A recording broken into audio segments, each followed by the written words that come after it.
আমরা চিকেন খেতে সবাই ভালোবাসি। চিকেন রেসিপি বলতে আমরা কিন্তু চিকেন কষা, চিলি চিকেন বা চিকেনের পাতলা ঝোল অনেক কিছুই ভেবে থাকি।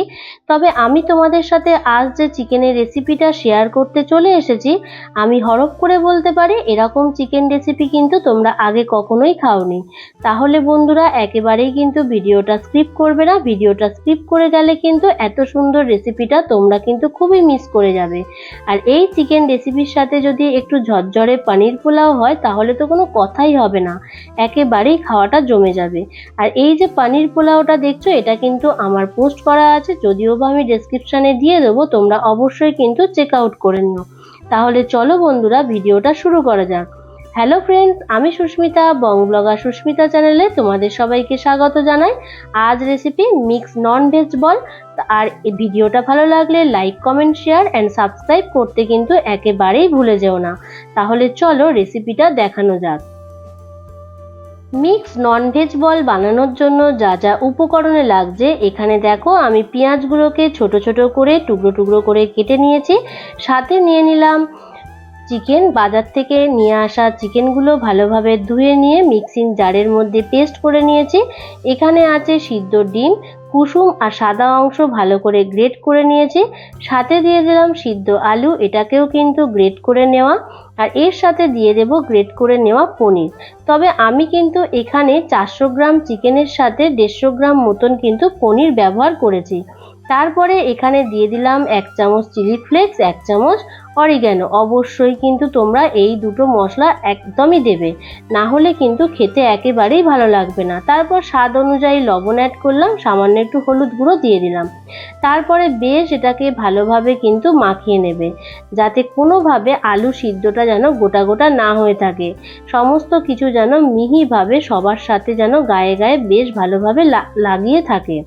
তারপরে দেখো এটা যাতে আরেকটু স্মুথ ভাবে হয় তার জন্য কিন্তু আমি এখানটায় সাদা তেল দিয়ে বেশ ভালোভাবে চারিদিক থেকে কিন্তু মাখিয়ে নিচ্ছি। তবে আমি তোমাদেরকে বলবো এই রেসিপিটা কিন্তু একেবারেই স্কিপ করবে না। আর দেখো কোপ্তার মতন সাইজ করে নিয়েছি, মাঝখান থেকে কিন্তু একটা একটা করে কিশমিশ দিয়ে এরকম বলের আকার করে নিচ্ছি। তবে আমি তোমাদেরকে বলবো অনেক রকমই আকার করে নেওয়া যায়, তবে কিন্তু আমি যেমনভাবে আকারটা নিচ্ছি গোল গোল, ঠিক সেরকম ভাবেই কিন্তু তোমরা এরকম গোল গোল সাইজ করে নেবে। আর মাঝখান থেকে একটা করে বা দুটো করে হোক কিশমিশ দিয়ে দেবে। এবার বলের সাইজের মতন তোমরা বড়ও করতে পারো বা ছোটও করে নিতে পারো, সেটা তোমাদের চয়েস। এখানে দেখো সমস্ত কিছু কিন্তু বল আমার রেডি করা হয়ে গিয়েছে। তারপরে একটা পেস্ট বানিয়ে নেবো, তার জন্য দিয়ে দিলাম 7 কোয়া মতন রসুন, ঝালের জন্য দিলাম কাঁচা লঙ্কা, আর এখানে দিয়ে দেব মাঝারি সাইজের দুটো টমেটো কুচি, আর দিয়ে দিলাম ধনেপাতা। বাজার থেকে কিন্তু আমি 10 টাকার মতন ধনেপাতা কিনে এনেছি, সেই ধনেপাতাটাই দিয়ে দিলাম। তবে সবকিছু একসাথে কিন্তু পেস্ট করে নেবে, আলাদা করে পেস্ট করার কোনো প্রয়োজন নেই। তবে যদি মিক্সিং জার আমার মতন ছোট থাকে তাহলে দুবারই পেস্ট করবে। আর তারপরে দেখো প্যানের মধ্যে সর্ষের তেল না দিয়ে আমি দিয়েছি কিন্তু সাদা তেল। তোমরা মনে করলে সর্ষের তেলেও ভাজতে পারো, তবে আমি কিন্তু এটাকে সাদা তেলেই ভাজছি। এটা ভাজার সময় তোমরা চেষ্টা করবে ফ্লেমটাকে একেবারে লো ফ্লেম করে দেওয়ার। আর যে সময় তোমরা ভাজবে তার আগে যেন অবশ্যই তেলটা যেন খুবই গরম হয়ে যায়, না হলে কিন্তু তলায় লেগে যেতে পারে, একেবারেই কিন্তু বলগুলো এপিট ওপিট ভাজা হতেই চাইবে না। তারপর দেখো তোমাদের সাথে গল্প করতে করতে সমস্ত বল তো ভাজা হয়ে গিয়েছে। আর এই যে তেলটা দেখছো, এটা তো আর ফেলে দেবো না, এতটা তেল পড়ে আছে, তাই জন্য ছাঁকনির সাহায্যে এটাতে ছেঁকে নিলাম। আলাদা আর একটা কড়াই নিয়ে নিলাম, এই সেই ভাজা তেলটা দেখো কত সুন্দর পরিষ্কার লাগছে। ফালতু তেল না নষ্ট করে এরকম ভাবেই ব্যবহার করে নেবে। তারপর তেলটা গরম হয়ে আসলে দিয়ে দিলাম একটা শুকনো লঙ্কা, গোটা গরম মশলা, আর যে পেস্টটা তোমাদের সাথে আমি শেয়ার করেছিলাম সেই সমস্ত পেস্ট কিন্তু এখানটায় দিয়ে দিলাম। আর পেস্টটা দিয়ে কিন্তু বেশ ভালোভাবে এটাকে নাড়াচাড়া করে নিতে হবে। এই সময় গ্যাসের ফ্লেমটাকে মিডিয়াম টু হাই করে রাখবে। যখন দেখবে অত্যাধিক পরিমাণে তলাটা লেগে লেগে আসছে সেই সময় আবার মিডিয়াম করেও রাখতে পারো।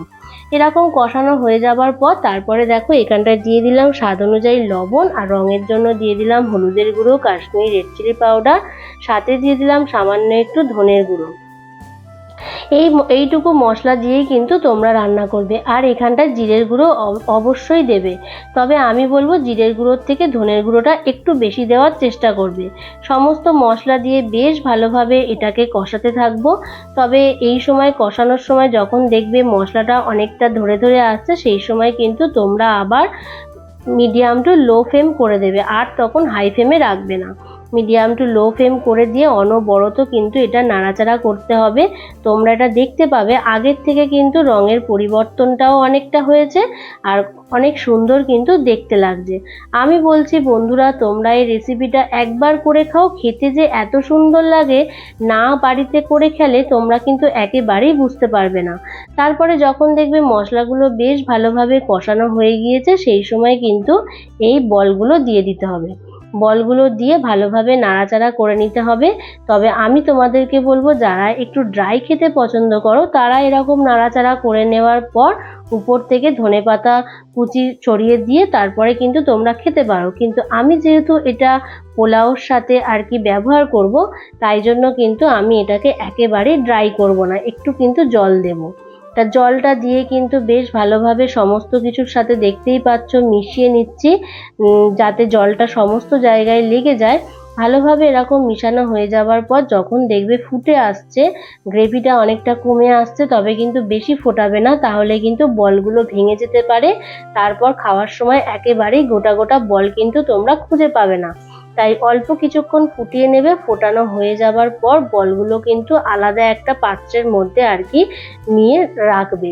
যেহেতু দেখবে যে বলগুলো যেন কাঁচা কাঁচা অবস্থায় না থাকে, একটু যেন সমস্ত গায়ে যেন গ্রেভি যেন লেগে থাকে।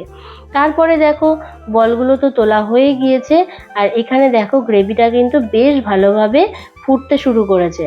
তা এই গ্রেভিটা যখনই ফুটবে ভালোভাবে নাড়াচাড়া করে নিতে হবে। আর শেষে এমন কিছুই লাগবে না, সবারই বাড়িতে এই মশলাটা কিন্তু থাকে, অবশ্যই এটা দেওয়ার চেষ্টা করবে, না হলে কিন্তু এর স্বাদটা অসাধারণ লাগবে না। আমি যেমনভাবে তোমাদেরকে বোঝাতে চেষ্টা করছি তোমরা নিশ্চয়ই বুঝতে পারছো। আর তোমরা যদি একটু মিষ্টি মিষ্টি খেতে পছন্দ করো তাহলে কিন্তু একটু চিনি দিতে পারো। তবে আমি যেহেতু এটা পোলাওর সাথে ব্যবহার করেছি, যেহেতু পোলাওটা হালকা সামান্য মিষ্টি ছিল, তাই জন্য কিন্তু এখানটায় চিনি আর ব্যবহার করিনি। তোমরা দেখে এবার বুঝতেই পেলে আমি কিন্তু 2 চামচ মতন কাসুরি মেথি অ্যাড করে দিলাম, আর বেশ বড় চামচের 1 চামচ মতন কিন্তু বাটারটা দিয়ে দিলাম। দিয়ে এবার নামিয়ে নেব আলাদা আরেকটা পাত্রের মধ্যে। যে বলগুলো আমি ফুটিয়ে রেখেছিলাম সেই বলগুলো এর ওপরে রেখে দিলাম। দিয়ে আর কিছুই না, ওই যে গ্রেভিটা তোমাদের সাথে শেয়ার করলাম কাসুরি মেথি আর বাটার দিয়ে, জাস্ট ওই গ্রেভিটা কিন্তু এর ওপর থেকে আমি কিন্তু ছড়িয়ে দেব। বিশ্বাস করো বন্ধুরা, তোমরা দেখে কতটা তোমাদের লোভনীয় লাগছে আমি তো বলে বোঝাতে পারছি না। কিন্তু আমি বলবো দেরি না করে ঝটপট কিন্তু এই রেসিপিটা অবশ্যই বাড়িতে তৈরি করে নাও।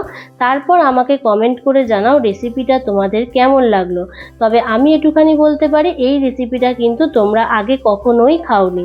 এই রেসিপিটা কিন্তু আমার চ্যানেলে প্রথম, আর তোমরা কিন্তু এইটা বাড়িতে তৈরি করে খেলে এটা কিন্তু সবার প্রথমে তোমরাই খাওয়া শুরু করবে। তাহলে চলো বন্ধুরা, কথা না বাড়িয়ে এই পর্যন্ত আমি শেষ করলাম। আর তবে হ্যাঁ, তোমাদের রেসিপিটা কেমন লাগলো কমেন্ট করে জানাতে কিন্তু ভুলে যেও না।